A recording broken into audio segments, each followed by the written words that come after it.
A business cannot succeed without having a skilled customer service department. They'd always lose their unhappy customers, right?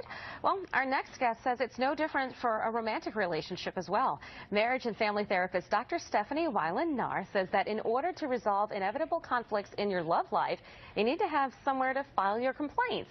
Could you please explain more about this, Dr. Weiland Knarr? Can I call you Dr. Stephanie? Yes, please do. Okay, thanks. So I was reading over the notes, and you say we need to have like a customer service counter for our relationship.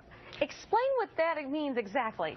Well, so, customer service representatives, something that we can all relate to. We've all had that experience with a good representative where we bring a complaint to them and they do a great job, they value us, they make us feel awesome, and we leave the counter feeling like we're valued.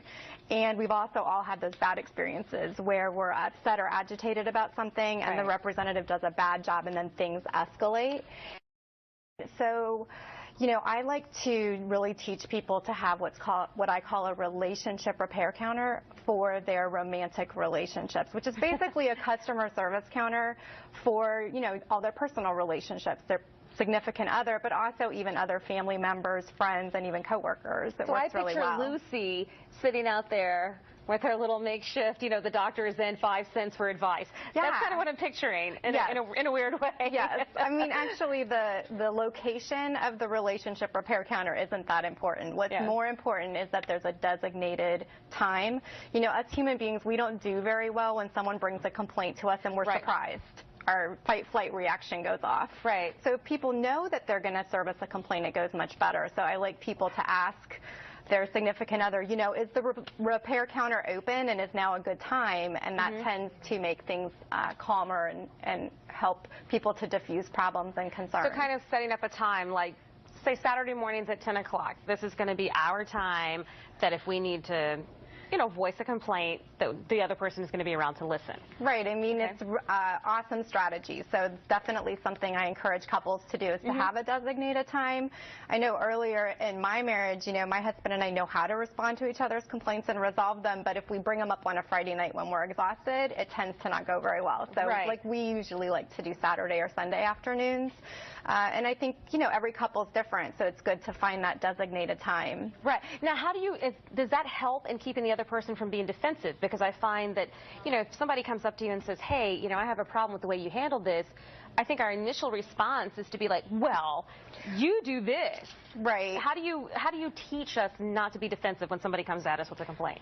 Well, so I have 6 steps that I outline in my book, Relationship Repair for Couples, and that I teach couples in my private practice and in my workshops. Okay. And so steps that actually help to not be defensive. The good customer service representative, they don't get defensive, right? They take certain steps. One of the first steps they take is they say, you're valuable to me here at our organization and we want to service your concern or service your complaint. That diffuses the emotions and it really sets the stage to be able to resolve a complaint and a concern, and I like people to do that as a first step with their significant other. Right. So if your significant other comes up to you and says, I have a problem with this, their first response should be something positive like, well, you're really important to me. I want to talk to you about this. So doesn't it come back to the golden rule of listening and in hearing what your partner is saying? Definitely. I mean, as far as kind of some rules for relationship repair, one of the rules is to not get defensive and not explain yourself. I mean, just think of if a manager at a restaurant came up to you, you were complaining about your food, and they started to explain all the reasons why everything that went wrong that day, that your food order got messed up. You really don't care. You don't care. So same with your partner. Instead of kind of explaining yourself or getting defensive or bringing up your own complaints, it's good to just respond with treating them with value and listening and then saying, how can I resolve this?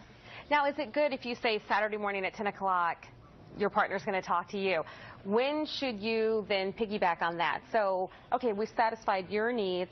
Now it's time for mine. Should we wait till Sunday? Should we wait till the next week? Or do we just, hey, we're on a roll, let's do it all? I mean, it depends on the couple, but most couples, I would say, it works best if sort of you switch roles. So one person does the service work, they're behind the counter, and they, resolve let's say I was going to resolve your complaints, Julie, you know, and then later when we're finished, then we would switch roles. I would be the complainant and you could service my concerns. Okay. Now, we've established a time, but what about a room? Is there a particular room in the house that works best? Because I would think if you're in the bedroom, that might not work as well, and you know. I mean, definitely one of the things is to not use the bedroom as a place to have complaints, because that's a, you know, a place that's supposed to be kind of for relaxation and intimacy. So it's good to have like a living area or a living space or maybe the kitchen table, but you know, each couple can decide for themselves, and it doesn't necessarily have to be in a specific room, but some couples do find that helpful. Well, my parents have been married 57 years, and most of the time my mom's yapping away and my dad's in the garage, and it seems to work. So.